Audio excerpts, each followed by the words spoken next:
2025 की शुरुआत का पहला कार्यक्रम है महाराष्ट्र में। आज मैं अपने कुछ मन की बात करना चाहता हूं आपसे।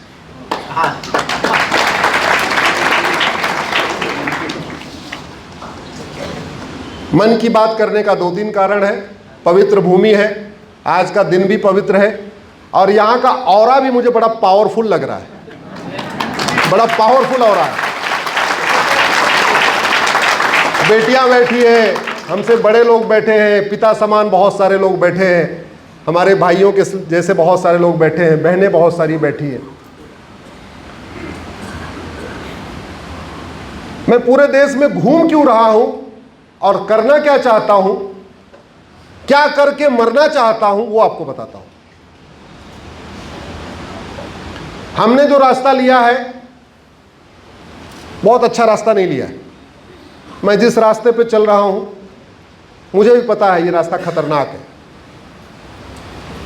क्योंकि सबसे दुश्मनी ले लिया मैंने। धर्मांतरण के खिलाफ पीआईएल फाइल किया, धर्मांतरण कराने वाले हमारे पीछे पड़ गए। आर्टिकल 370 चैलेंज कर दिया, कश्मीर का आतंकवादी हमारे पीछे पड़ गए। 4 शादी हलाला चैलेंज किया तो कट्टरपंथी पीछे पड़ गए। तलाके बिद्दत, तलाके हसन, तलाके बाइन, तलाके किनाया, 5 तरीके के तलाक होते हैं, चैलेंज किया, फिर कट्टरपंथी पीछे पड़ गए। पॉपुलेशन कंट्रोल की पीआईएल फाइल किया तो भी लोग पीछे पड़ गए। वक्फ पैक्ट चैलेंज किया तो जितने वक्फ बोर्ड के माफिया हैं जो 3-3 हजार एकड़ जमीन कब्जा करके बैठे हुए, वो भी हमको घूर घूर के देख रहे। भारत में माइनॉरिटी मेजॉरिटी का कॉन्सेप्ट खत्म होना चाहिए। इस माइनॉरिटी फेयर मिस्टेक के कारण भारत में धर्मांतरण हो रहा है, उससे भी लोगों को दिक्कत है। Place of worship act challenge किया, उस कानून को मैंने 2020 में चैलेंज किया। उसके बाद 18 जगहों पे सर्वे हो गया, तो जहां जहां सर्वे हो गया वहां वाले भी। मैं एक स्वतंत्र भारत बनाना चाहता हूं।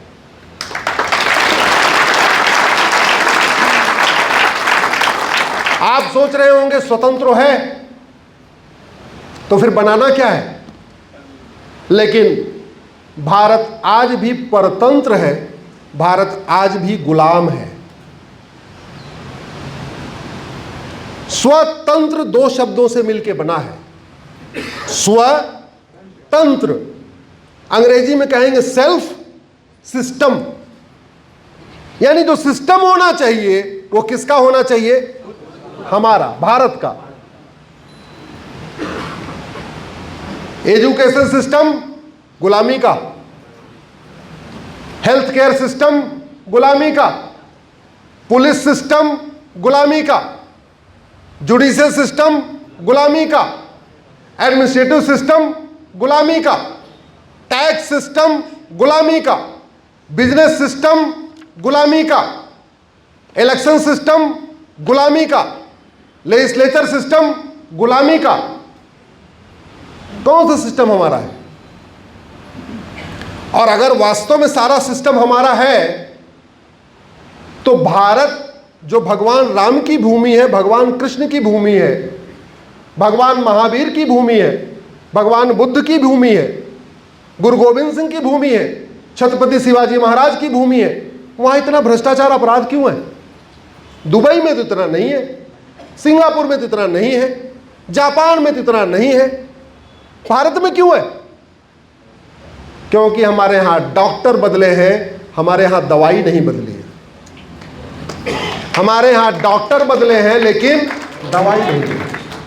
और बीमारी डॉक्टर ठीक नहीं करता, इस गलतफहमी को निकाल दीजिए। जो यहां डॉक्टर बैठे होंगे उनको भी पता है अच्छी तरीके से, बीमारी डॉक्टर ठीक नहीं करता, बीमारी दवाई ठीक करती है। डॉक्टर लाख अच्छा हो, अगर दवाई गड़बड़ है तो बीमारी ठीक नहीं होगी। हम 75 वर्षों से डॉक्टर बदल रहे हैं लेकिन डॉक्टर दवाई नहीं बदल रहे हैं, इसलिए समस्या कम नहीं हो रही। इसलिए मैं एक स्वतंत्र भारत चाहता हूं, स्वतंत्र भारत बनाना चाहता हूं जहां सारा सिस्टम हमारा हो। और इन विषयों पे हमारी पीआईएल हाई कोर्ट और सुप्रीम कोर्ट में चल रही है।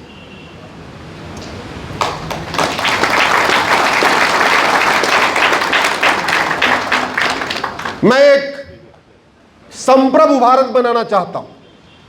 अंग्रेजी में कहेंगे सोवरिन, SOV, सोवरिन।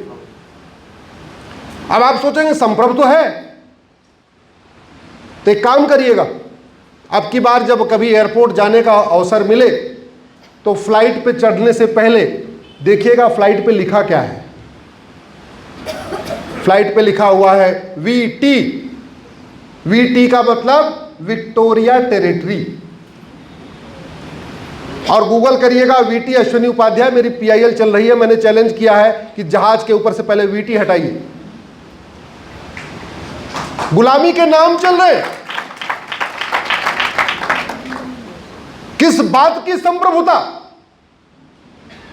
नाम गुलामी वाले, निशान सारे गुलामी के, कुरीतियां अभी भी गुलामी वाली चल रही हैं, कुप्रथाएं आज भी गुलामी वाली चल रही हैं। किस बात की संप्रभुता? हम 75 साल से रिपब्लिक इंडिपेंडेंस डे मना रहे हैं, स्वतंत्रता दिवस मना रहे हैं, लेकिन सच्चाई ये है आज भी भारत 50% स्वतंत्र हुआ है, 50% आज भी परतंत्र है, गुलाम है। और संप्रभुता तो हमने प्राप्ति नहीं किया।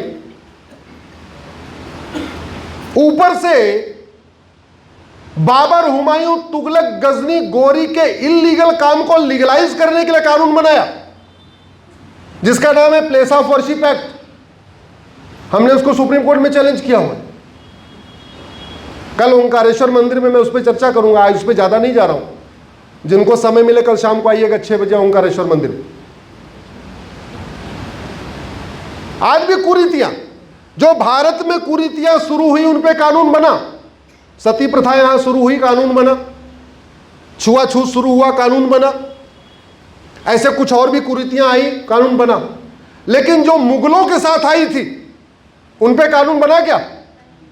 हलाला पे कानून बना, मुताह पे कानून बना, मिस्यार पे कानून बना, तहर्रुस पे कानून बना, तलाके हसन पे कानून बना, तलाके हसन पे कानून बना, तलाके बाइन पे कानून बना, तलाके किनाया पे कानून बना? नहीं। और हम कहते हैं हम तो संप्रभु हैं। गुलामी का इतिहास चल रहा है।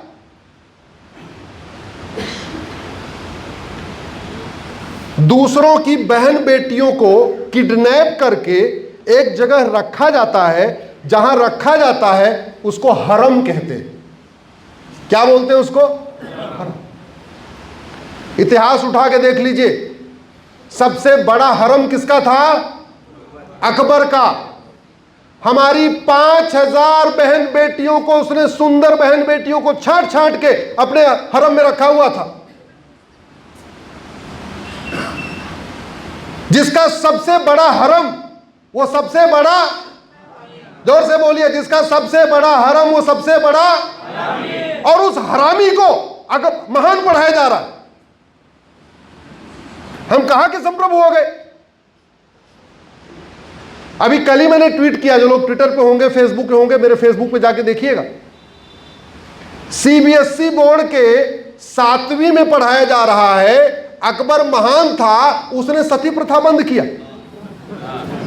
इतना बड़ा हरामी जो रोज शाम को मीना बाजार घूमता था, हमारी 5000 बहन बेटियों को किडनैप कर लिया। हमारे भारत में कभी बाल विवाह नहीं होता था, उस अकबर के कारण बाल विवाह शुरू हुआ। सनातन धर्म में तो अंतिम संस्कार करना भी सूर्यास्त के बाद पाप माना गया है। उस अकबर के कारण यहां रात्रि विवाह शुरू हुआ, नहीं तो हमारे यहां कभी भी विवाह रात्रि में नहीं होता था। रात्रि विवाह महापाप है, पुराणों में लिखा हुआ है, वेदों में लिखा हुआ है। जिस अकबर के कारण यहां बाल विवाह शुरू हुआ, जिस अकबर के कारण यहां रात्रि विवाह शुरू हुआ, जिस अकबर के कारण यहां घूंघट प्रथा शुरू हुई, जिस अकबर के कारण भारत में बुर्का प्रथा शुरू हुई, जिसने 5000 बहन बेटियों को हरम में किडनैप करके रखा हुआ था, उसको आज भी पढ़ाया जा रहा है अकबर महान था। और उसके नाम पे दिल्ली में एक बहुत अच्छी खासी 7-8 किलोमीटर चौड़ी सड़क बनी हुई है, उसका नाम है अकबर रोड। और उस अकबर रोड पे सांसद भी रहते हैं, विधायक भी रहते हैं, मंत्री भी रहते हैं। उस अकबर रोड पे कांग्रेस का हेडक्वार्टर है। हम संप्रभु हो गए क्या? और जब ये बात कह दो तो कह रहे कम्युनल बात कर रहे।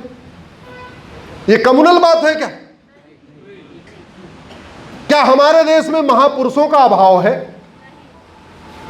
क्या उनके नाम पे सड़क मोहल्ले गलियां नहीं हो सकती क्या?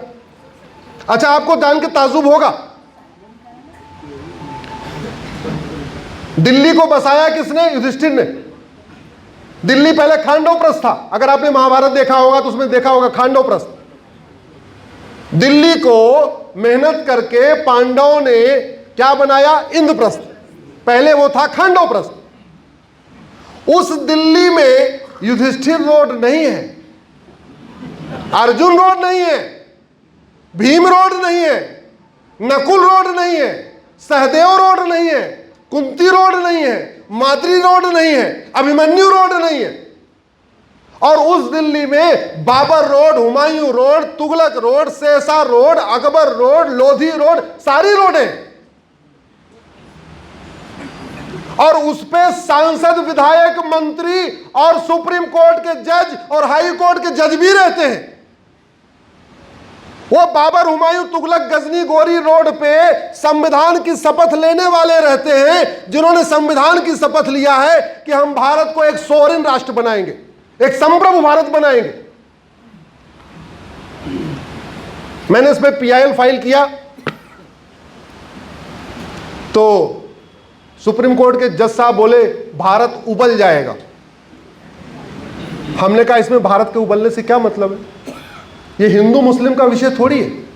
अरे ये भारत की संप्रभुता और आक्रांताओं के बीच का संघर्ष है। आक्रांता चले गए।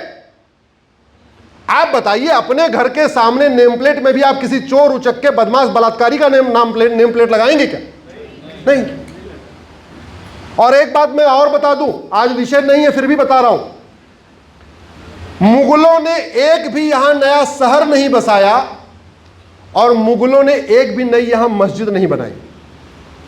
बने बनाए शहरों का नाम बदला और बने बनाए मंदिरों का गुंबद बदला और कुछ नहीं किया उन्होंने। और क्यों किया? क्योंकि उनको हमारा स्वाभिमान कुचलना था, उनको हमें अपमानित करना था। अगर नमाज पढ़ने के लिए मस्जिद बनाना होता तो अयोध्या में जगह की कमी नहीं थी। नमाज पढ़ने के लिए मस्जिद अगर चाहिए होती तो मथुरा में जगह की कमी नहीं थी, भोजशाला में जगह की कमी नहीं थी, अटाला में जगह की कमी नहीं थी, भद्रकाली में जगह की कमी, भारत में खूब जगह थी।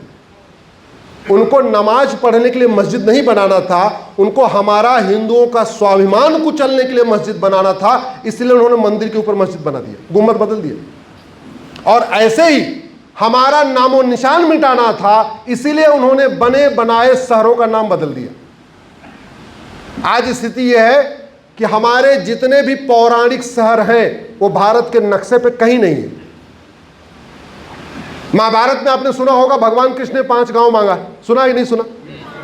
वो 5 गांव भारत के नक्शे पे नहीं है, क्योंकि गजप्रस्थ को गाजी खान ने गाजियाबाद बना दिया, तिलप्रस्थ को फरीद खान ने फरीदाबाद बना दिया, सोनप्रस्थ को सोनीपत बना दिया, पानप्रस्थ को पानीपत बना दिया, इंद्रप्रस्थ को दिल्ली बना दिया। अब वो 5 गांव महाभारत में लिखे हैं लेकिन भारत के नक्शे पे नहीं है। पांचाली जहां पैदा हुई उसका नाम था पांचाल, द्रौपदी जहां पैदा हुई। अब आप पांचाल ढूंढिए, भारत के नक्शे पे नहीं मिलेगा। क्यों? क्योंकि फर्रुख खान नाम के लुटेरे ने उसको फर्रुखाबाद बना दिया। हमारा शक्तिपीठ था कीर्तेश्वरी, भारत के नक्शे पे नहीं मिलेगा। मुर्शिद खान नाम लुटेरे ने उसको मुर्शिदाबाद बना दिया। हमारा एक स्थान था जमदग्निपुरम, परशुराम जी के पिताजी जहां पे साधना किया करते थे। जमदग्निपुरम भारत के नक्शे पे नहीं मिलेगा। जौना खान नाम का लुटेरा गया, उसने उसको जौनपुर बना दिया। और उन स्थानों को बदलने के लिए जब बात होती है तो कहते हैं हिंदू मुस्लिम की बात कर रहे हैं।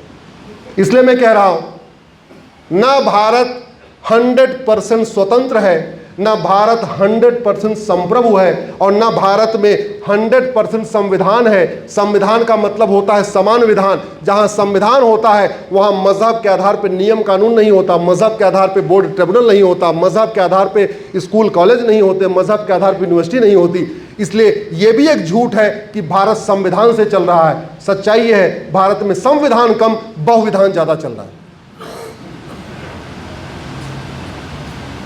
भारत की 50% समस्याओं का मूल कारण जनसंख्या विस्फोट है। 90,000 बच्चे रोज पैदा हो रहे हैं। 2024 में 3.25 करोड़ बच्चे पैदा हुए हैं। सरकार जब तक 2 करोड़ घर बनाती है, 10 करोड़ बेघर पैदा हो जाते हैं। सरकार जब तक 2 करोड़ स्वरोजगार डेवलप कर पाती है, 10 करोड़ बेरोजगार पैदा हो जाते हैं। भारत की 50% समस्याओं का मूल कारण जनसंख्या विस्फोट है। और भारत के संविधान के शेड्यूल 7 के लिस्ट 3 के इंटी नंबर 20A में लिखा हुआ है, जनसंख्या नियंत्रण कानून बनाओ, हम दो हमारे दो लागू करो। लागू हुआ क्या? मैं ये करना चाहता हूं, इसलिए पूरे देश में भटक रहा हूं।